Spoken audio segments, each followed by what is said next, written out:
Welcome back to the Professional Lovers Channel. I'm Al. I'm Patty, and we are the Professional Professional Lovers Lovers. coming at you this week for another recap of Married at First Sight. Number 12. Right, number 12. They've got 3 weeks left before decision day. And I think we've seen some progress on some level. Before we jump into it, we'll tell you just a tad bit about ourselves. Married 29 years. Yes, and counting. And we enjoy facilitating relationships. We've been through 29 years of building a relationship. And steadily building. Starting in our 30s. So we spent time as singles. And so we understand what it's like to be older and single and then establishing a unit, a relationship for a marriage unit. And so a lot of what these couples on Married at First Sight go through, we have gone through, just not fast-tracked like they are. Not quite like they did. But we did have an accelerated relationship. I mean, by normal standards. Yeah. So, and so that's why we do this recap, because we're actually talking about building strong relationships through the lens of what we see on Married at First Sight. So, welcome if you're new. If you are new, like us, please share us, and get some of your friends and family who might be interested in building strong, healthy relationships to tune in. And remark and respond. Yes. If you have any questions, place them in the response area and we'll respond. Absolutely. Just like we do with all of the subscribers who engage with us. We enjoy engaging back with you. So, Nicole and Chris are the most stable of these couples, and they continue to be. So the main thing tonight was meeting with Dr. Pepper. Meeting with Dr. Pepper and getting the jar of questions to help them go deeper with the kind of information that they're sharing with each other. So first off, Nicole's dad is still in town because he brought her dogs to visit, and they all went to goat yoga. I do not understand that whole goat yoga concept thing. I don't get it. Anyway, so they did goat yoga, and the main thing with Dad, why are you? It just kind of went in. I reflected back to my age of the pet rock. What sense does it make? So sorry about that, but I just had a moment.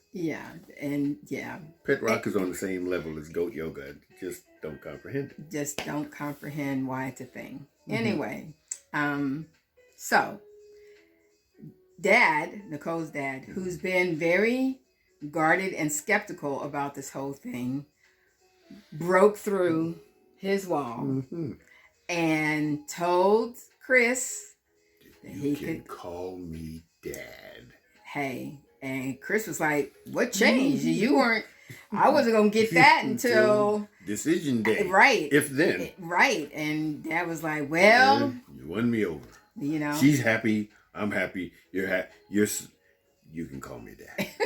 So that was pretty cool, and that was definitely confirmation to Chris about his relationship with Nicole. And of course that made Nicole happy. And Dad shared some things about Nicole that, coupled with her past relationships, you can understand. And dealing with men who abused her. Right.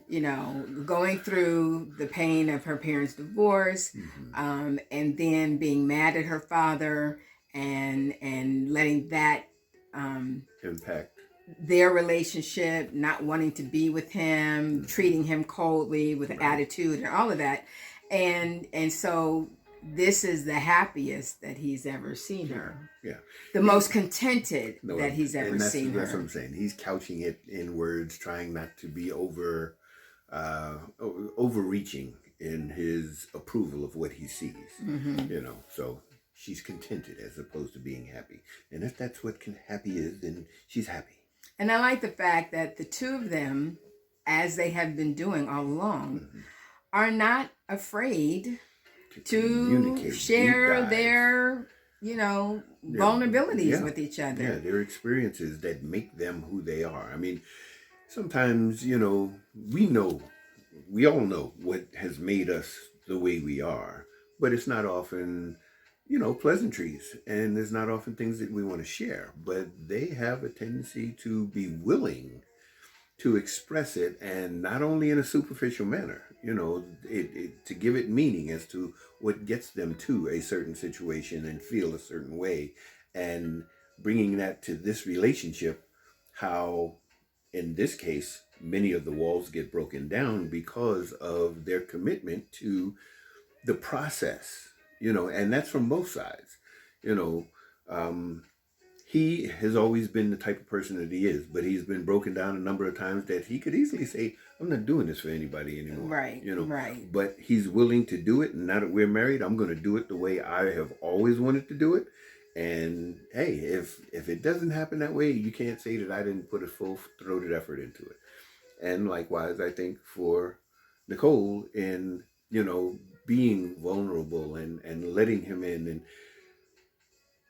being there for him, and it feeling awkward, but steadily moving forward with staying vulnerable in the relationship. Because that's not been her pattern. Exactly.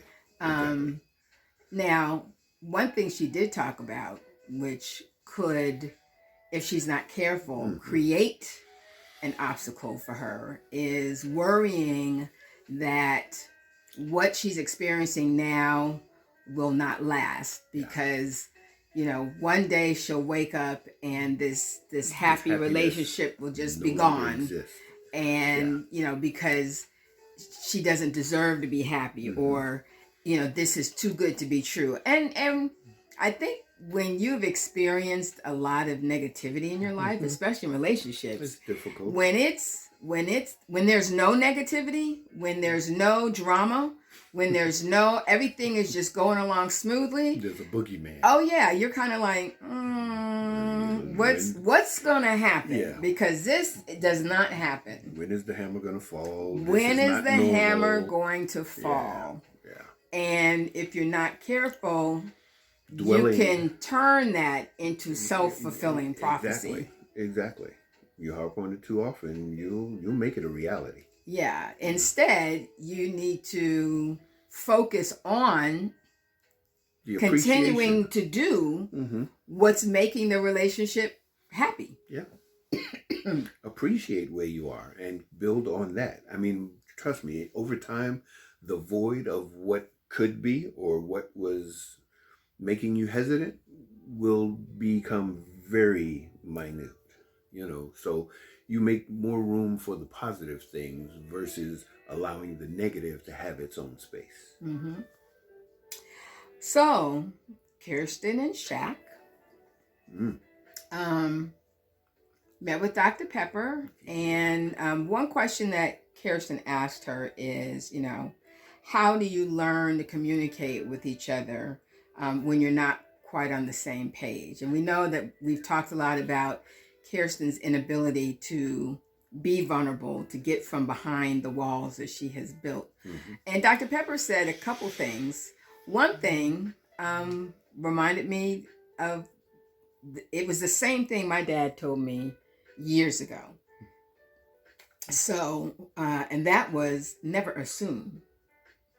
In communicating, you never assume. You never assume that either your partner knows what you're thinking or knows what you're feeling. Like, as an adult, you're just supposed to be able to read everything about me, my attitude, my facial expression, my body language, and you're supposed to automatically know what those things mean. What's going on with me? No. You say you know me. No. Never assume. And then you never assume what looks like your partner is doing, feeling, going through. You ask questions. You ask for help. You ask for, and we often as adults get into this, I shouldn't have to ask. If you see it I'm there, a mind reader. then you should. And just, there are some things where that works, okay? If you see a sink full of dirty dishes, no, I probably shouldn't have to ask or be asked to do something with those. But we do get in the habit of just assuming, and that is not because helpful to building communication. Because usually, when you think of a scenario and you think of where it could be going, you often think of a solution. And depending on where your mind is at, will determine whether it ends up being a positive or a negative. But for the simple fact that you're having it by yourself, it's going to end up being a negative because you don't have the other side of what it could be. So it's almost like, I'm mad at you because you're not involved in this decision that I've made for us, in my head. And literally it comes out to be a negative because you're holding something against somebody that they don't have a clue as to them being involved in it. So you have to discuss, you have to talk, you have to communicate, you have to let it be known. I've been thinking about this, not a lot, but what do you think about whatever the situation may be? Just to get some input or feedback so that you won't have to make a decision on something that you can't make because you're not allowing anybody else to be involved in it if you're looking for an answer. And the other side of that, assuming, now I'm going to just say this is probably a woman thing. But if you're in your head thinking about what you're assuming is going on, then you start creating all these other scenarios. They get worse and worse and worse and worse in your head. Negative. And then it makes you mad and it makes you, it stresses you out. But we've created these scenarios that don't really exist in reality. And we're not sure if that's how it's actually going to unfold. So for the moment, it's all in our head. And we've gotten upset and stressed out and ticked off at him for an assumption. Yeah. And I don't think the men don't do it in much differently. We just don't linger with it. We just stay mad and move on. So that was the first thing Pepper said. The second thing she said was interesting to me. She said, it's not do unto others as you would have them do unto you. It's do unto others as they would do for themselves. Yeah. Now, I think I understand what she's saying, but my first thought was, if a person does not treat themselves well, then that, looking at it that way doesn't help. Well, I mean, then you're talking about a toxic relationship. Well, I'm just saying. I mean, there are a lot of people, if a person has low self-esteem, or if a person, is coming from an abusive background, like Nicole, or,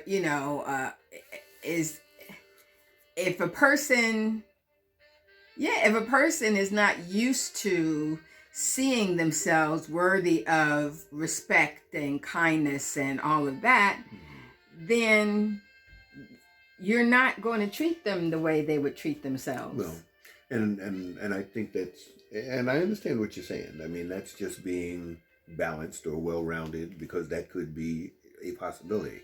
Although I don't think it's kind of like the norm, especially in a relationship.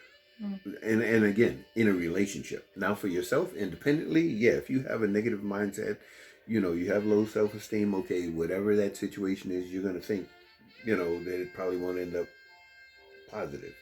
But in a relationship with someone else, I think that they would want to be their best selves, at least try to be a better version of themselves in a relationship. So they would think about a more positive outcome,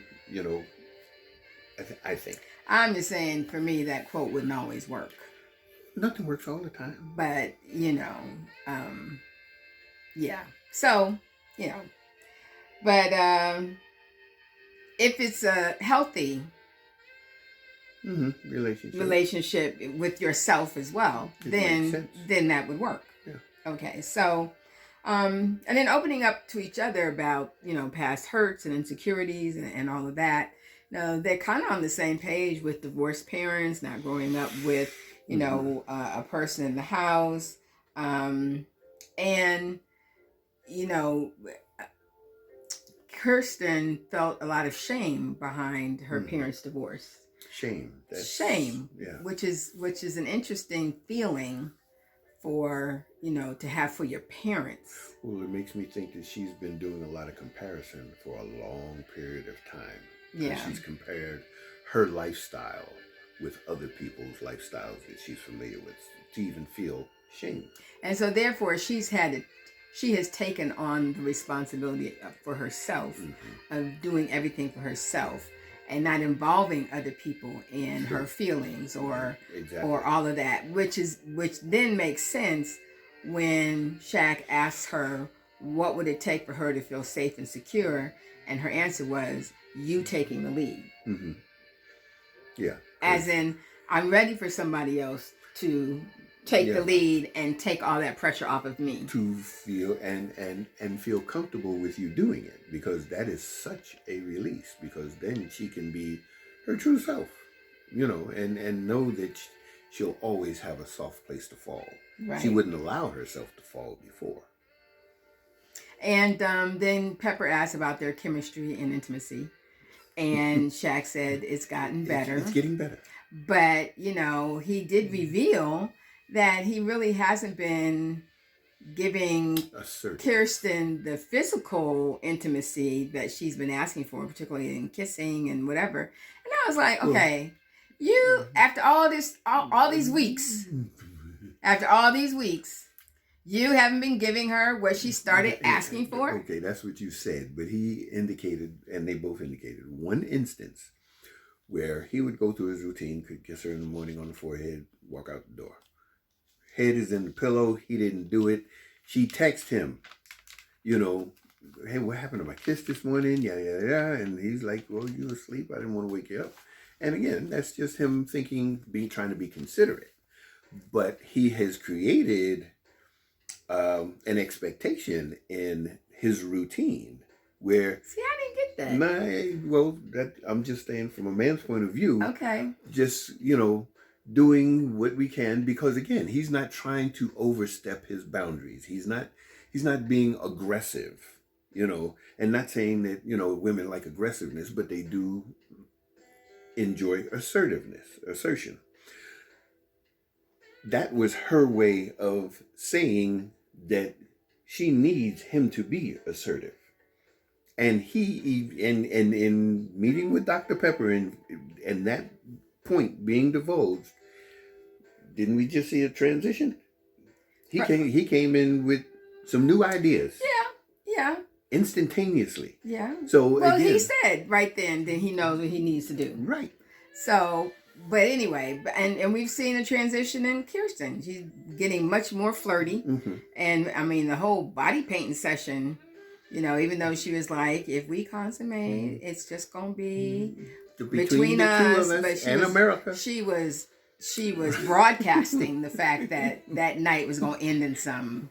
Which is probably her way of saying, y'all know it happened, don't ask me no questions. Exactly. So it's good to see. Mm-hmm. It's good to see that that some of her walls are coming down. And that they are literally bonding. Gina and Clint talked to Dr. Pepper as well. Mm-hmm. And Clint was saying how he really wants to get to know Gina, but Gina called him out. Like, he's been saying that for 3 weeks, but he don't ask me nothing. And when Pepper said, you have to ask questions, he was like, but that's so inorganic. Yeah. Like, it just makes it feel like Q&A. Yeah. And she called him out, as in, so you have your style and she has her style. So whatever it sounds like, if you want to get to the bottom of things, you want to get to know your wife. then Q&A.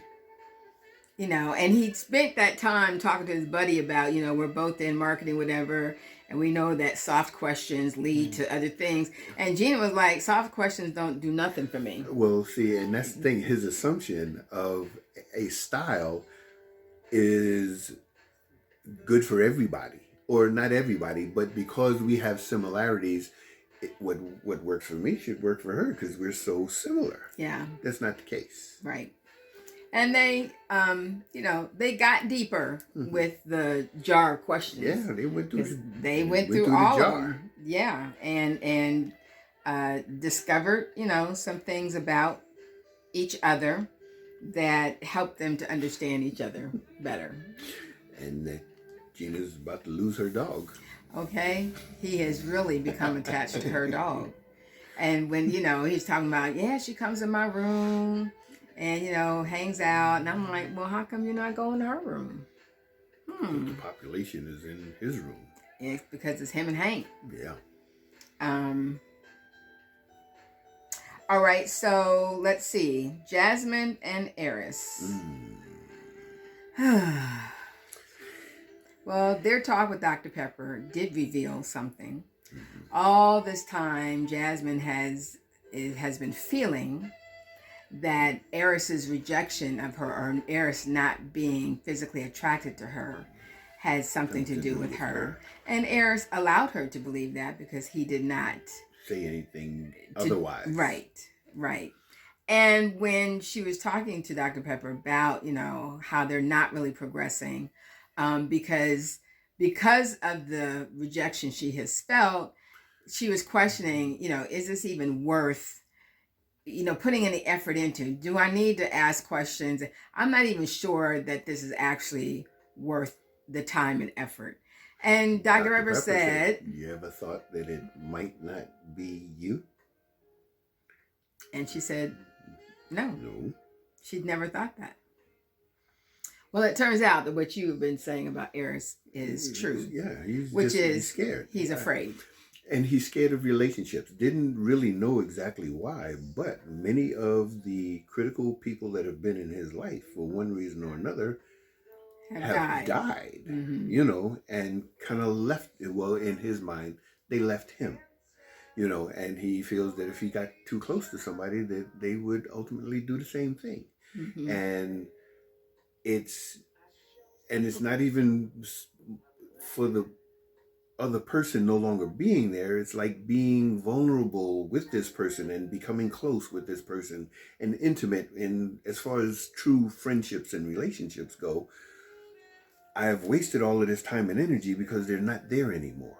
And I can't, Is it a waste or is it a hurt? Well, it's painful. It's definitely painful. It's painful when a person... But what I'm saying, and moving forward, if you're not going to be there, why am I wasting my time? See, I don't consider it wasting time. I'm talking about moving forward. I know. I would say that in moving forward, why would I let myself get close to possibly feel that pain again? Oh, definitely. That's so but it's not a waste of time. Well, it's a not wanting to be hurt from the loss. Well, that's what. Having to grieve the loss. That's my way of saying all of the things you said. I just said it in one sentence. Okay. I'm not gonna allow myself to feel that way again. So I'm not gonna put in the time to get there so that this potentially for that to be the end, again. The way it has happened over and over again. Right. And so he has kept himself from getting close to anybody.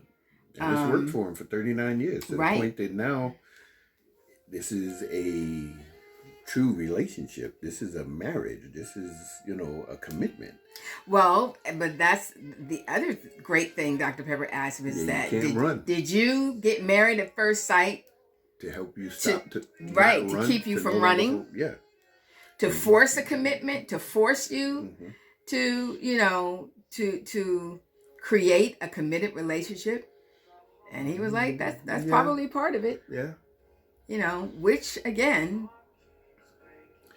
would not be the best reason to go through something like this. Well, again, from not knowing what true relationships take and what they're involved in in building and the investment, being that he's never done it before, starting it at this time and the way he did it. Yeah, that may not have been, the perfect ingredient, the recipe to make it happen. But he's here. And I believe he really internally wants to try to make this thing improve, because it's getting down to a deadline where I don't think he's not committed. I think his unfamiliarity. He doesn't know with what to do. Right. He just does not know what to do. Which is why he talked to her mama. Yeah. And brought her mama in to get some advice on how to help her open up. Because, yes, after the Dr. Pepper meeting, where she also talked about in her family, her parents were together. But they never argued. And they never displayed any demonstrated how to resolve issues, how to resolve conflict resolution. Yeah, it was like she didn't get any of that.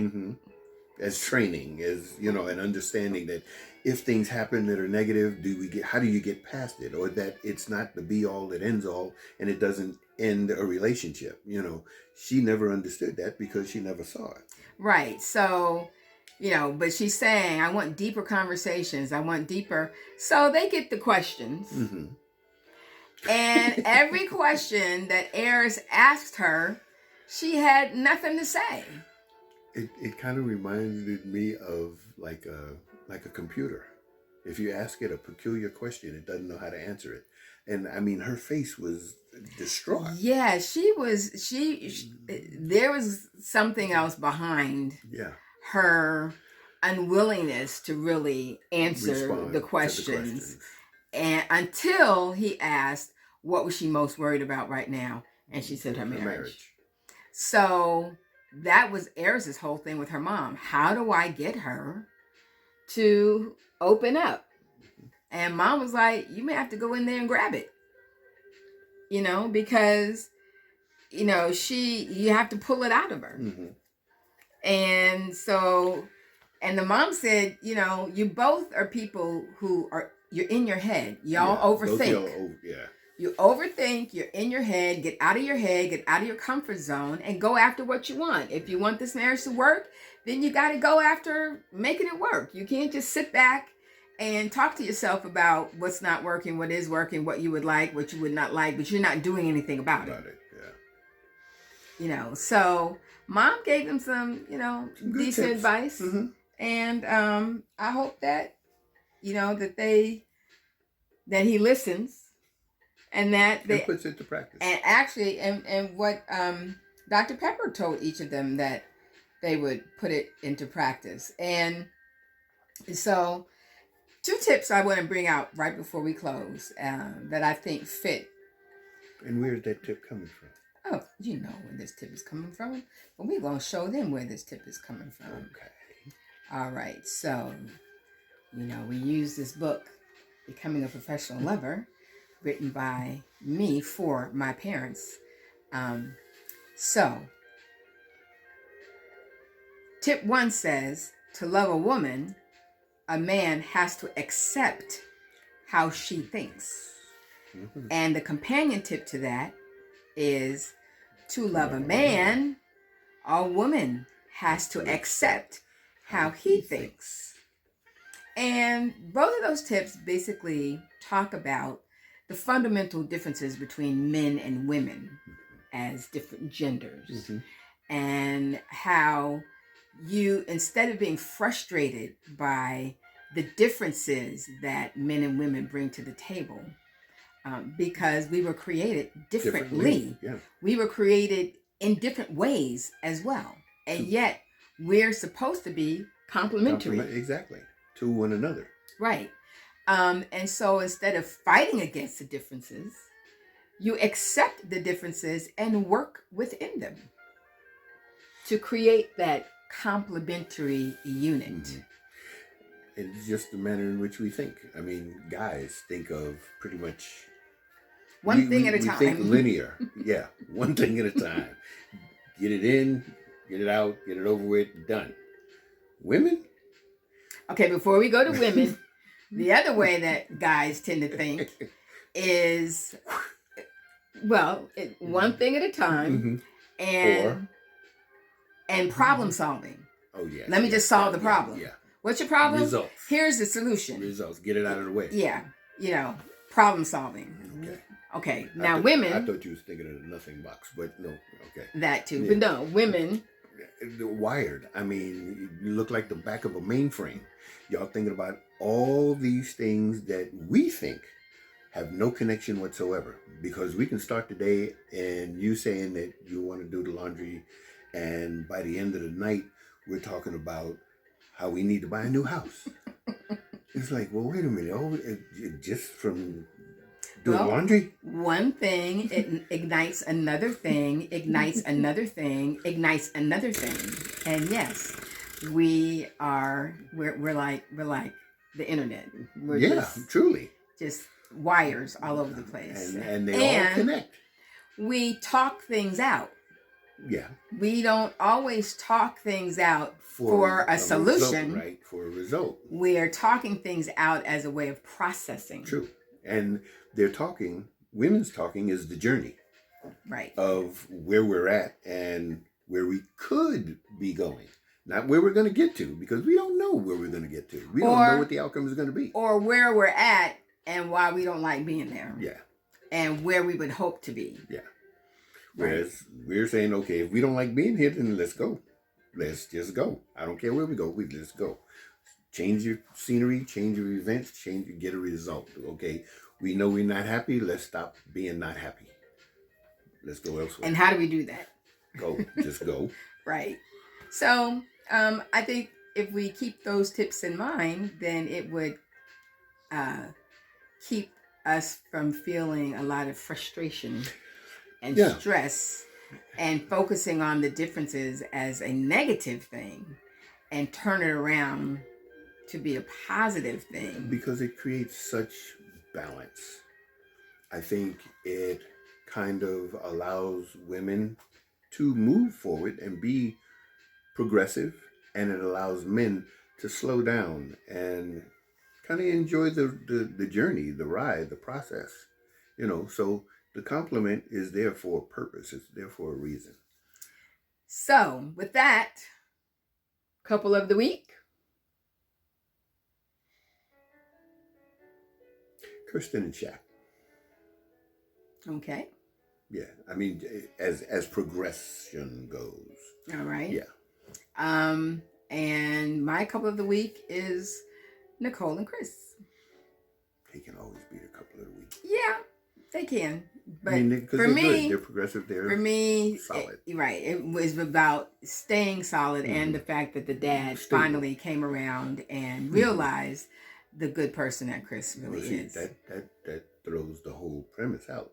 It's no longer a couple. When you add dad, it's a trio. It's a throuple. That's trouble. Red flag couple.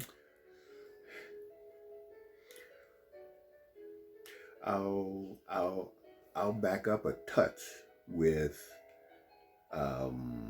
Airris. No, because I appreciate Airris's progress, and though